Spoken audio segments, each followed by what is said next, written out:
Au seuil du troisième millénaire, On the threshold of the third millennium, the brilliant points of light which are arising from political pollution invite us all to dialogue, to progressively bring about a civilization founded on peace. The end of the Cold War has offered the world new prospects of peace and cooperation. Nevertheless, centers of tension and the outbreak of new regional conflicts have darkened the picture of international relations.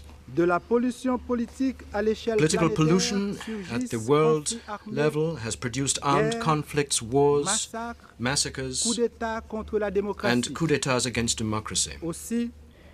Therefore, we would like to humbly share with you our 8 democratic beatitudes for a civilization of peace.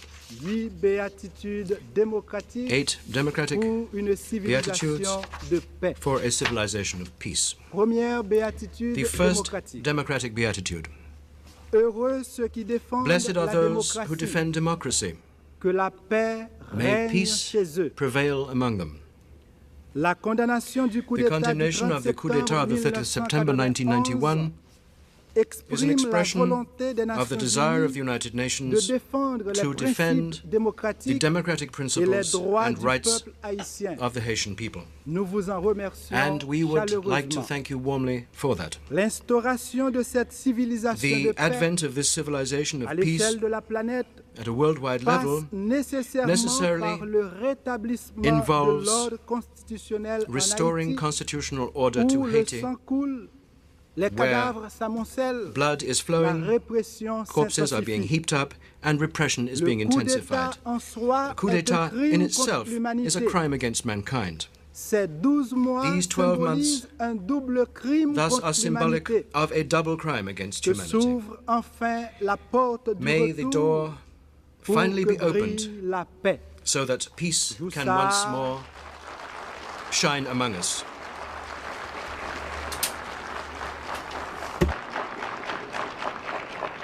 Jou va, jou viens, jou aller, jou vini, jou sa.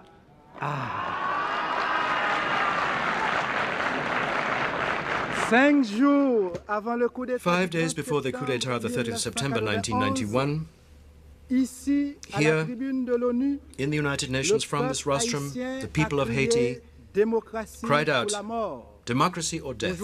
Today, on behalf of the 3,000 people assassinated by the enemies of democracy, the Haitian people promotes, with the same conviction, from the same rostrum, the same cry. It utters the cry, "Democracy or death." Anyone desirous of peace must defend democracy.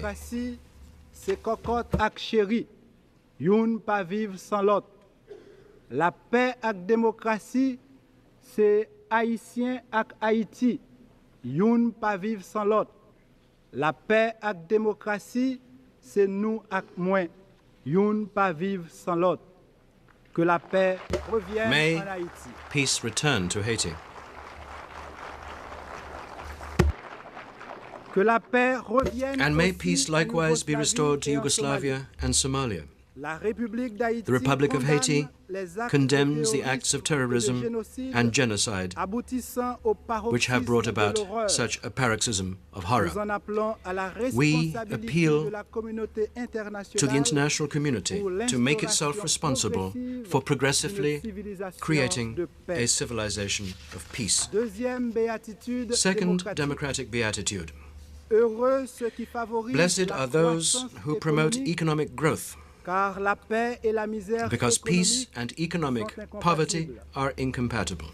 Misère ak la paix, c'est lait ak citron, youn pa vle wè l'autre.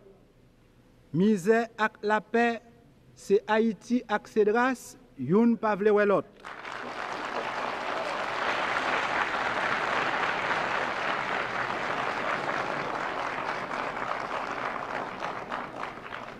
Les gen la guerre nan ventre, pas gen la paix nan tête.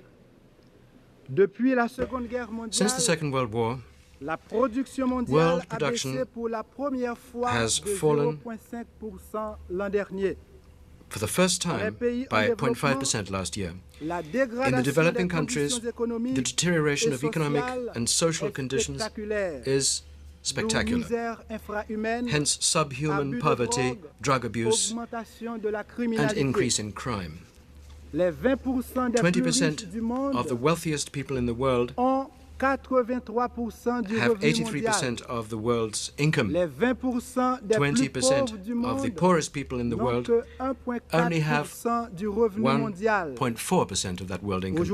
Today, we have 1.2 billion poor people living in developing countries. In the year 2000, we will have 1.3, and in the year 2025, we will have 1.5.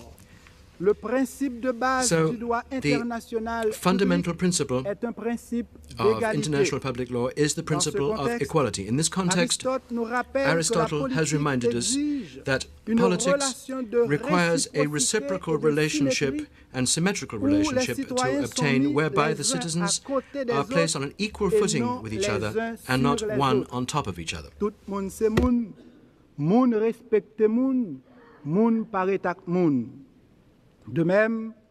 Likewise, in his work entitled Political Justice, Hofer, who occupies the chair of Ethics and Political Philosophy, has reminded us that on the whole, Plato and Aristotle had offered us a florilegium of reasons to demonstrate that life in common is profitable to all those participating in it. Relationships, therefore, are ruled by laws, laws which must be respected, laws which must not be transgressed, laws in a society of law. Justice must be, as it were, the oxygen of the economy. Justice, I repeat, must be the oxygen of the economy.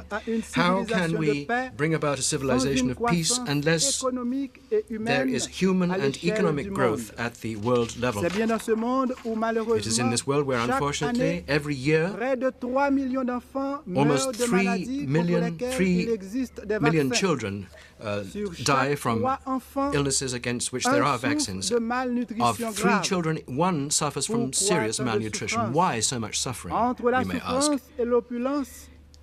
Must suffering and opulence be necessarily at daggers drawn? The South accounts for 77% of the world population, but only has 15% of the world's earnings. In Latin America, 17% of the landowners control 90% of the land. How can we speak of peace when equality in civil rights has become socio-economic inequality? A striking contrast indeed, spectacular contradictions due to violations of the rights of the individual. In Haiti, in our country, it's even worse. The exploitive structures which we inherited must be democratically transformed into structures made up of participation and justice, participation by everyone, justice for everyone, and transparency in all matters. Hence, we will no longer be Hence, we will no longer be burdened by this colonial heritage, which is so clearly indicated by the statistical table. That is, 1% of the population has more than